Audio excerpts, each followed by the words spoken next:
محەممەد ئەمین یاڵانپێی پێشمەرگەی دێرینی کۆمەڵی دادگەری و کەسایەتی داری ناوچەی هەورامان لە تەمەنی 55 ساڵیدا بەوەکاری نەخۆشی کۆچی دوایی کرد. هاوڕێ و سنگرانی دەڵێن لە جیاد و تێکۆشاندا نەبرد و چاونەترس بوو و لەگەڵ ئەوەشدا لە ڕابوونی ئیسلامیدا دڵسۆزانە کاری کردووە.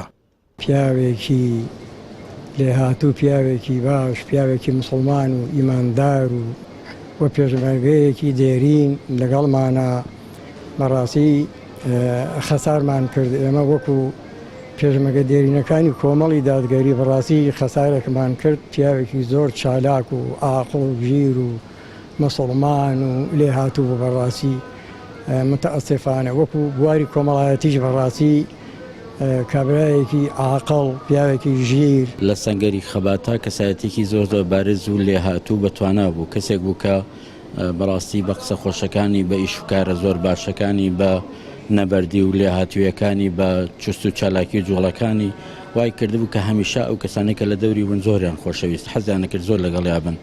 محەممەد ئەمین یاڵانپێیی لە ساڵی 1969 لە گوندی یاڵانپێ لەدایک بوو و ساڵی 1970 هیجرەتی کردو بۆ ئێران و لە هێزی سەلاحەدین بۆ تا پێشمەرگە. کەسێکی خاکی بوو تا ڕاپەڕین بەردەوام بووە لە خەبات و لە ئۆردوگای باراماوای سنووری مەریوان نیشتەجێ بووە. مامەم پێشمەرگەی سەرەتای بزوتنەوەی ئیسلامی بوو، دواتر دەبێتە یەک بوون، پاشان دەبێتە کۆمەڵی ئیسلامی، پاشان کۆمەڵی دادگەری، هەتا ئەو کاتەی وەفاتی کرد لە ڕیزەکانی سەحوەی ئیسلامی دوور نەکەوتەوە، بە تایبەتی لە ناو کۆمەڵی ئیسلامیە لە بەشی پێشمەرگە دەرینەکانە بوو. حەقە بۆی پێ بوترێ والذين آمنوا وهاجروا وجاهدوا في سبيل الله أولئك أعظم درجة عند الله. ما من بەپاکی کردی و بەسەر بەرزانە کردی و بەهۆی نەخۆشیەوە کە ماوەی چەند ساڵێکە نەخۆشە، بەڵام هیچ کاتێ ڕۆژێک ئاخ و ئۆفێکی دەرنەبڕی بۆ هۆی نەخۆشیەکەیەوە.